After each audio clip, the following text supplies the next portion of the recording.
పొదిమికి వాన బాగానే పడ్డట్టున్నది కదా. అవుగాని మీదికి పడ్డదా వల్లేదా? మన నమస్తే పెట్టుకోవాలి కదా. చలో అందరికీ నమస్తే. ఎట్లున్నారు? అంత మంచే కదా.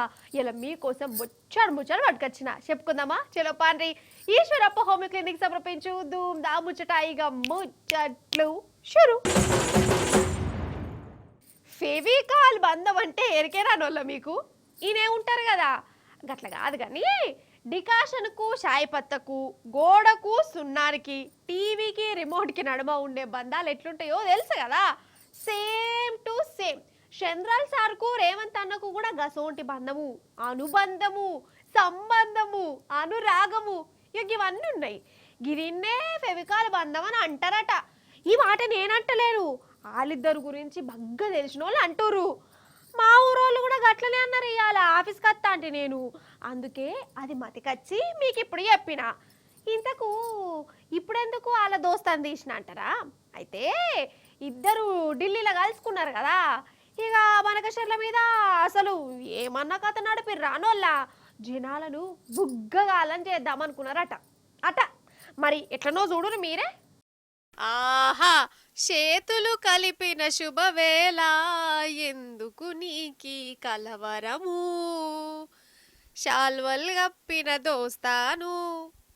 హాగో గిట్లనే ఉన్నది కదా గీ గురు శిష్యుల అనుబంధాలు ఆప్యాయతలు చూస్తుంటే. మళ్ళా గురువు శిష్యుడు అంటే రేవంత్ సార్ కోపం వస్తుంది. సారే అంటాడు నేను చంద్రబాబు సార్ కాలేజీలో చదువుకున్నా అని. సరే ఆ సంగతి ఇప్పుడు పక్కకు పెడదాం. బనకచెల్ల మీద ఇద్దరికిద్దరు అసలు ఏమన్నా నాటకం ఆడిర్రా, ఏమన్నా కళాపోషణ చూయించిరా? ఇట్లా అన్నందుకు రేవంత్ సార్ కోపం వచ్చినా మంచిదే, చంద్రాల్ సారు నా మీద గులిగినా మంచిదే. ఉన్న మాట చెప్తా నేను. ఢిల్లీలో సెంటర్ జలశక్తి మంత్రితోని ఆంధ్ర చంద్రాల్ సారు మన రేవంత్ అన్న కూసోని చేతులు కలుపుకొని షాయి బొట్టు తాగి నీళ్ళ మీద మాట ముచ్చట పెట్టుకున్నారు. అసలైతే ఈ మీటింగ్ ఎందుకయ్యా అంటే బనకచెర్ల మీద మీటింగ్ ఉండాలి, ఆ ఒక్కదాని మీదనే మాట్లాడతాము. కడమ ముచ్చట్లని పక్కకే అని చంద్రాల్ సారు సంటరోళ్లకు మొదల పంపిండు. సంటరోళ్ళు సరే అన్నారు, రేవంత్ అన్నకు కబురు పెట్టిరు. రేవంత్ అన్ననేమో బనకచెర్ల మీద మాట్లాడా అని మన ముంగడ చెప్పిండు కదా. ఇక ఢిల్లీకి పోయి చంద్రబాబు సార్తోని కూసునే. అసలు బనకచెర్లతోని మాట్లాడా అని అన్న మనిషి ఆ బనకచెర్ల గురించే మాట్లాడతా అన్నంతో ఎందుకు కూసోవాలి?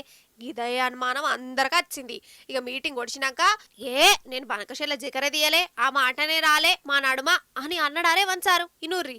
వాళ్ళు బనకచర్ల గోదావరి బనకచర్ల వాళ్ళు కడతామని అడిగితే కదా మేము ఆపమని చెప్పడానికి. ఎజెండాలో వాళ్ళు కడతామన్న ప్రతిపాదననే చర్చకు రానప్పుడు ఆపమనే చర్చనే రాదు. రేవంత్ సార్ ముచ్చట గట్లుంటే ఆంధ్ర నీళ్ల మంత్రి మాటనేమో గిట్లున్నది.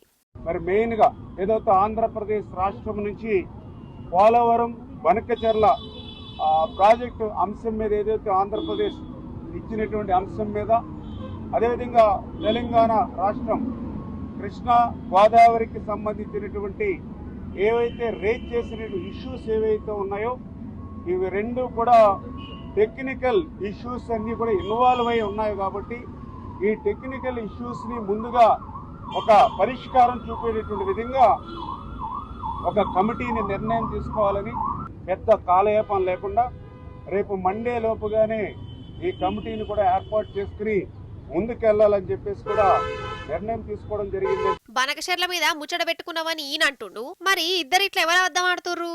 ఎవరెవరిని మోసం చేస్తాన్లు? ఎవరి చెవులలో పువ్వులు పెడతారు? అసలు బనకచెర్ల మీద రేవంత్ సార్ది పూటకో మాట ఉంటాంది. ఒకసారేమో రేవంత్ సారే చర్చలు పెట్టుకుందాం, మాట్లాడుకుందాం, మీకు ఏ పాట నీళ్లు కావాలో ఎప్పుర్రి, ఎంత కావాలో నేను చెప్తాను అందరికంటే ముందుగానే అన్నాడు. అట్లా అనగానే తెలంగాణ అంతా కోపానికి వచ్చింది. అసలు నీళ్ళు ఇవ్వడానికి రేవంత్ అనేవాళ్ళు, ఈయనకేం అధికారం ఉన్నది గణమయ్యే వరకల్లా ఏ చర్చలేదు గిర్చలేదని మాట మార్చిండు. సరే చర్చ పెట్టనంటుండు కదా, ఇక చంద్రాల్ సార్తో మీటింగ్ ఉండదు కదా అని ఎవరైనా అనుకుంటారు కదా. చర్చ లేదనుకుంటేనే సార్తోని కలిసిండు, శాల్వా కప్పిండు, అలై తీసుకున్నాడు, మీటింగ్ పెట్టిండు. అంటే ఏందన్నట్టు ఇది? నాకేమనిపిస్తుందంటే నువ్వు జనం ముంగట గట్లను నేను గిట్లంట అటెనక చీకట్ల మన పని మనం చేసుకుందాం అనుకున్నట్టే కొడుతుంది. ఆయన చంద్రాల్ సార్ కోసము అప్పట్లోనే తెలంగాణ సర్కార్ను ఊలగొట్టినందుకు బ్యాగులు మోసిండు రేవంత్ సారు. ఇప్పుడు అధికారమే వచ్చే అదే సార్ కోసము నీళ్లను వాళ్లకు పంపే కుట్రేషమే ఎత్తాడు. అందున ఇప్పుడు పువ్వు పాటుగుడితో చేతులు కలిపింది. చంద్రాల్ సార్ ఎంతంటే పువ్వు పాటోళ్ళకి గంత. ఇంట్లో అనుమానమే లేదు. ఇక పువ్వు పాటోళ్ళంటే రేవంత్ సార్కు బడే బాయ్ లెక్కలేనాయే. లాస్ట్ కత్తే ఇంటి దొంగతోనే తెలంగాణను ఆగం చేయిస్తురు అని అంటురు జనాలు. మరి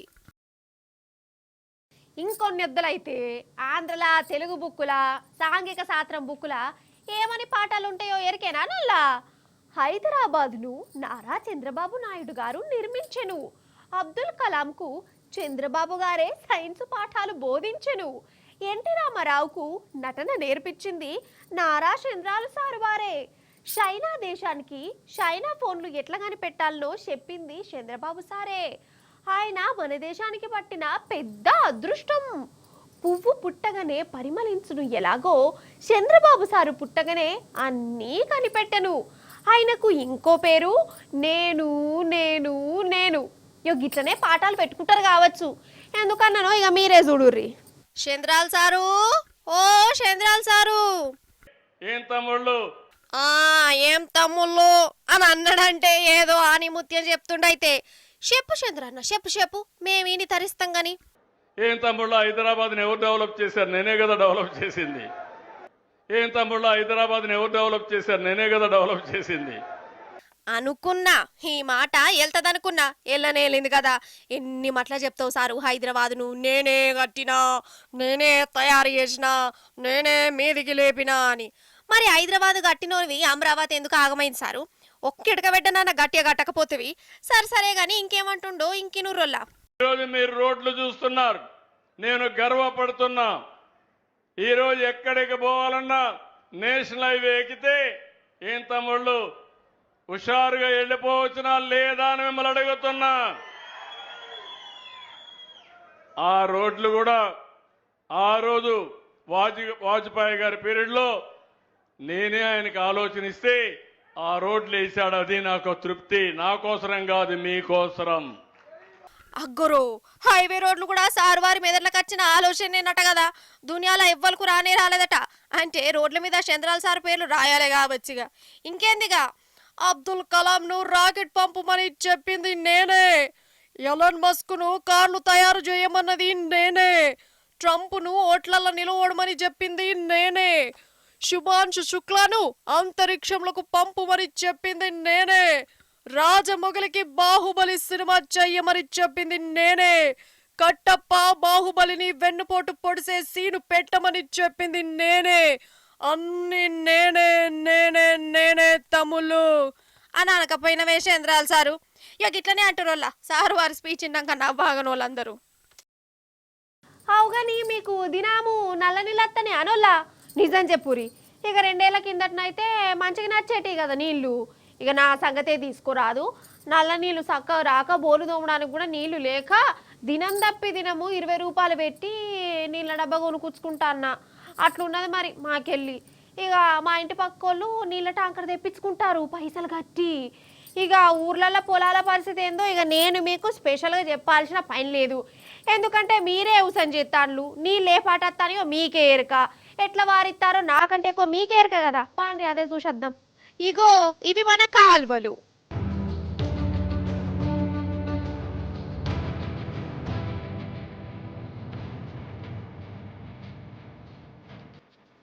ఇవి మన షేన్లు.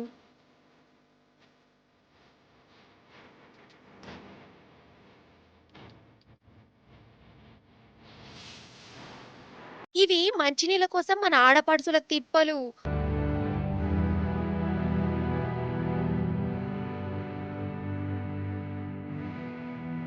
ఊర్లలో గట్లుంటే మన హైదరాబాదులోనేమో నీళ్ళ ట్యాంకర్లు గిర్ర గిర్ర తిరుగుతున్నాయి గిట్లా.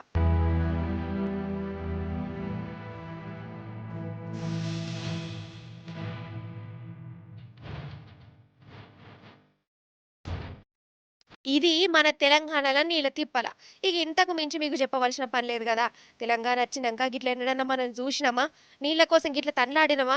మంచి నీళ్ళకైనా బాయికాడికైనా తిప్పల పడ్డమా? నిజం చెప్తున్నా, ఎండకున్నోళ్లకు నీడకు పట్టుకొచ్చిండు కేసీఆర్ సారు. నీడలున్నోళ్లను మళ్ళీ ఎండకు పంపింది సర్కారు. గిట్లనే అంటారు జనాలు. ఆంధ్రతోని గలిచినప్పటి పాత రోజులు మళ్ళా కండ్ల ముంగట కనబడతాన్నాయి.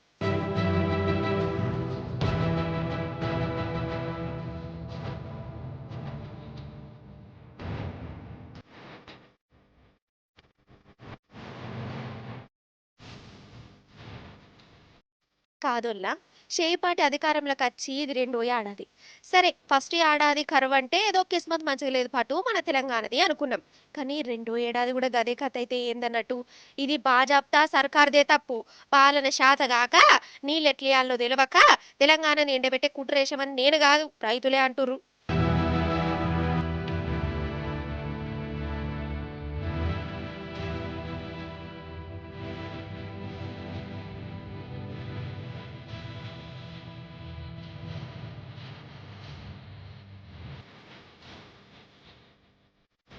హైదరాబాద్ సంగతి చూసుకోరి.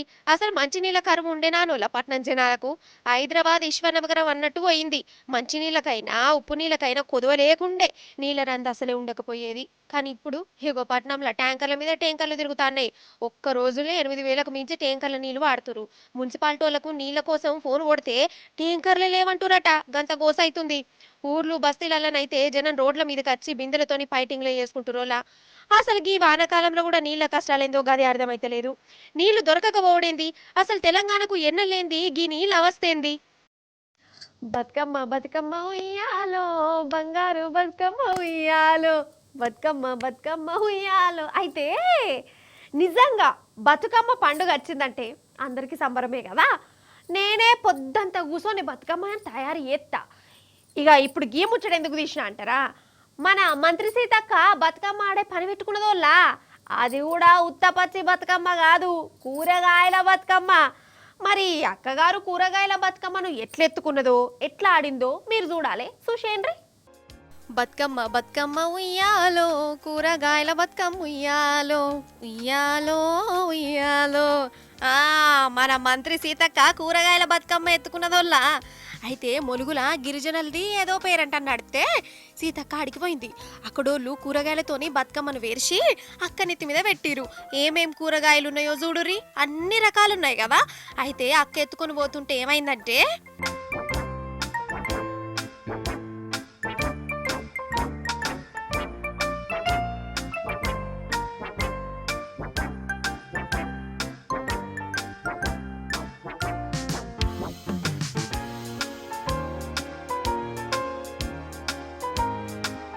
అయ్యయ్యో, నెత్తి మీద కూరగాయలన్నీ భూమి పాలైనాయి కదా. సీతక్క నెత్తి మీద బతుకమ్మ కూడా ఆగనే ఆగలే. ఎట్లయితేంది ఇక మళ్ళా కూరగాయలు సర్దుకొని బతుకమ్మను నెత్తి మీద ఎత్తుకొని ముంగడికి నడిచింది సీతక్క.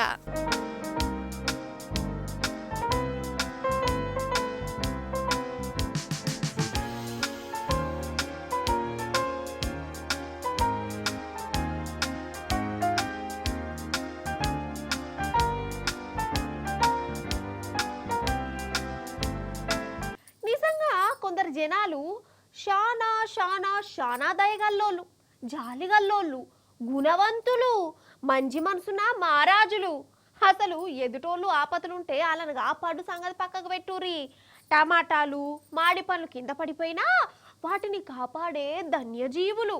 పానం ఉన్న మనిషి కంటే నోరు లేని వస్తువుల మీదనే వాళ్ళకు పానం కొట్టుకుంటుంది. అర్థం కాలేదనోళ్ళ. అయితే రాజేంద్ర నగర్లా చాలా మంది ఇళ్ళల్లా 2-3 రోజుల దాకా టమాటా కూరనే ఉంటది. ఎందుకో అరుసుకొనొద్దాం రాన్రి. ఆగ చూడుర్రి, టమాటాల పండుగ. పస దొక్కుతారు కదా, ఎన్ని కింటెన్లుంటాయో. అయితే టమాటాల లోడుతో అత్తుండ లారీ హైదరాబాద్ రాజేంద్ర నగర్ కాడ బోల్తా పడ్డదొల్ల. ఫ్లైఓవర్ స్తంభాన్ని గుద్దింది. లారీ అవతారం ఇట్లా అయిపోయింది.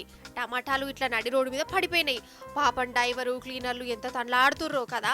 ఫస్ట్ అయితే పాపం మండ్లున్నోళ్ళ పరిస్థితి ఏందో సాయం చేద్దామని అనుకుంటారు. కానీ ఈడ అట్లా జరగలే. టమాటాల మీద జాలి చూయించారు. అవి ఖరాబ్ అయితే అనుకున్నారో లేకుంటే టమాటాలు బాధపడుతున్నాయి అనుకున్నారో గానీ వాటిని కాపాడి ఉరం పెట్టుకున్నారు. దొరికినోళ్ళు దొరికినట్టు టమాటాలను ఎత్తుకుపోయిరోళ్ళ ముల్లెలు మూటలు తెచ్చుకొని ఎగబడ్డారు. అంతా ఆగమాగం ఆడవాడివి.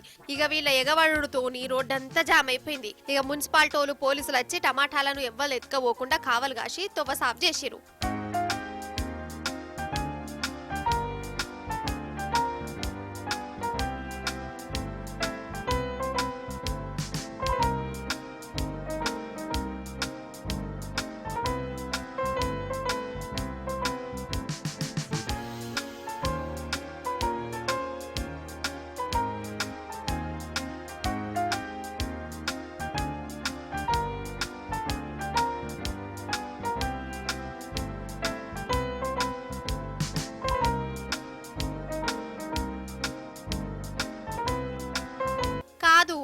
కోపాలంటే కోపాలు కానీ ఓ దిక్కు లారీ బోల్తబడి అందులో అవస్థ పడుతుంటే ఈ జనాలకు టమాటాలు కావాల్సి వచ్చినాయి అనొల్ల 10 రూపాయలు పెడితే అత్తాయి వాటికి కూడా గిట్ల ఎగబడ్డేందో వీళ్ళనే కాదు టమాటాలనే కాదు రోడ్డు మీద ఏది పడ్డా కానీ గిట్లనే ఎగబడుతుంటారు ఫ్రీగా అత్తానే అంటే ఏటిని కూడా ఇడిచిపెట్టబుద్ధి కాదు కొందరికి మనుషుల గుణమే గది కావచ్చు పాటు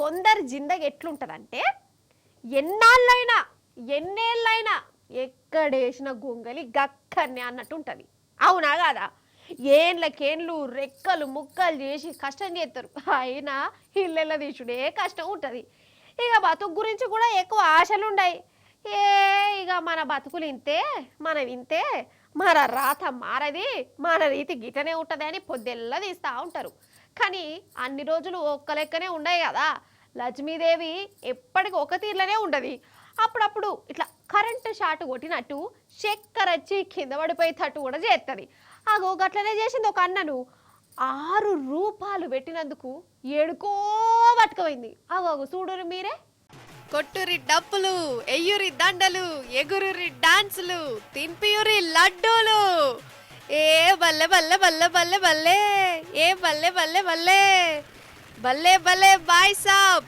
ఏందంటారా ఈ సాంబరాలు ఇగో ఈయన కూలైనా దినాం రెక్కలు ముక్కలు చేసుకుంటే 150 రూపాయలు కమాయిస్తాడట కానీ ఒక్క రోజుల్నే కరోడ్పతి అయిండు అది కూడా ఎట్లంటారా 6 రూపాయలతోని అరే అవంటే 6 రూపాయలతో లాటరీ టికెట్ కొన్నాడు ఇక ఈయనకు అదృష్టం వర్షం పట్టినట్టే పట్టింది లక్కీ లాటరీలో 6 రూపాయలు పెట్టుకున్న ఈయన టికెట్ నంబర్ వెళ్ళింది ఒక్క దెబ్బకు 1 కోటి రూపాయలు గెలుచుకున్నాడు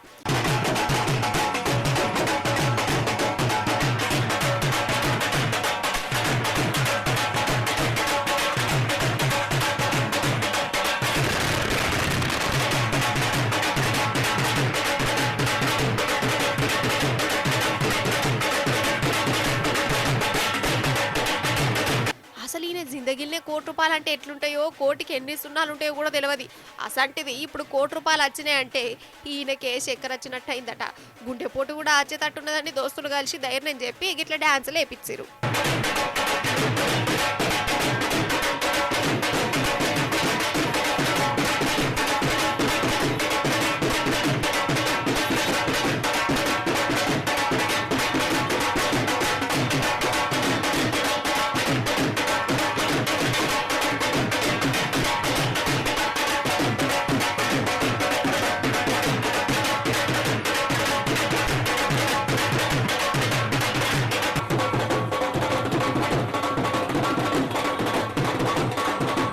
చూసినావా కొందరు కిస్మత్ గిట్లనే ఉంటుందల్లా ఎప్పుడు మారుతుందో తెలియదు కొందరు ఎట్లుంటదంటే రెక్కల కష్టం చేసినా గొడ్డు చాకిరి చేసినా రూపాయి మిగలది ఇక మన బతుకు గింతే అని అనుకుంటాం కానీ కొందరికి అదృష్ట లక్ష్మి చెప్పక షేక గిట్ల దర్వాజ తెరుచుకొని మరీ వస్తుంది కదా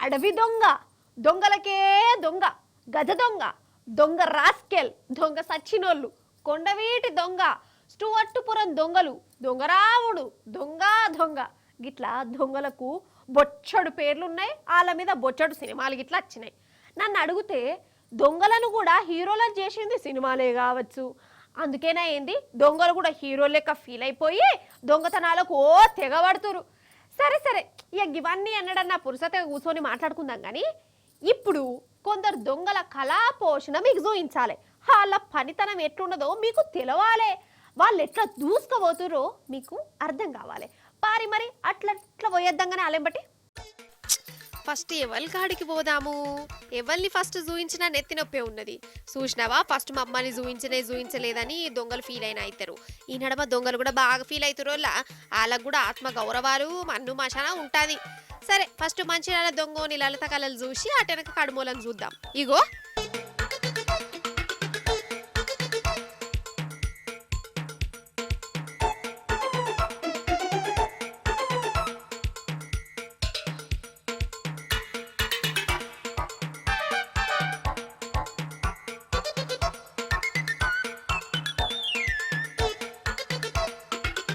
అబ్బర బిడ్డ, ఇట్లా వచ్చిండు, పోర్ను అట్లా పట్టిండు, కథ మాయమైపోయిండు. అసలు ఎంత ఎక్స్పీరియన్స్ ఉన్నదో, ఎంత గుండెదేరణమో కదా. ఆ ఫోన్ దొంగని కథ గట్లుంటే ఆదిలాబాద్ జిల్లా ఇచ్చోడలా డైరెక్ట్ పోలీసు వాళ్ళు ఇంట్లోనే దొంగలు పడ్డారు. ఇక చెప్పు కథ. రమేష్ అనే ఏఎస్ఐ సారు కుటుంబంతో ఊరికి పోతే దొంగలు ఇంట్లో వచ్చి అన్ని పొతం చేసిపోయారు. పోలీసు ఇంట్లోనే కాదు, అదే ఊర్లో ఒక ఇంట్లో సావైంది. ఆ ఇంట్లో కూడా దొంగతనం చేసిరోళ్ళ అదే దొంగలు. ఒక మనిషి చచ్చిపోయిండు. ఇంట్లో ఆఖరి కార్యానికి పోతే దొంగలు వచ్చి దోసుకుపోయారు. ఇక చెప్పు, ఇది పుండు మీద కారం చల్లినట్టు అవునా కాదా? మనిషి చచ్చిపోయిండా నోది కేడుస్తుంటే దొంగలు వచ్చి ఉన్నాయి లేని ఆ ఎత్తుకపోయారంటే ఏమనాలి గాళ్ళను. మళ్ళీ అదే లైన్ ఇంకోగలు ఇంటి ముంగట ఉన్న బండిని కూడా ఎత్తుకపోయారు. చూసినావా ఇట్లా దూసుకపోతారు దొంగలు. ఇల్లు మన లోకల్ దొంగలు. ఇక ఇప్పుడు మీది బాసుకుండే దొంగలకు అడిగి పట్టుకపోతా చూస్తారా అన్ని. ఆగో,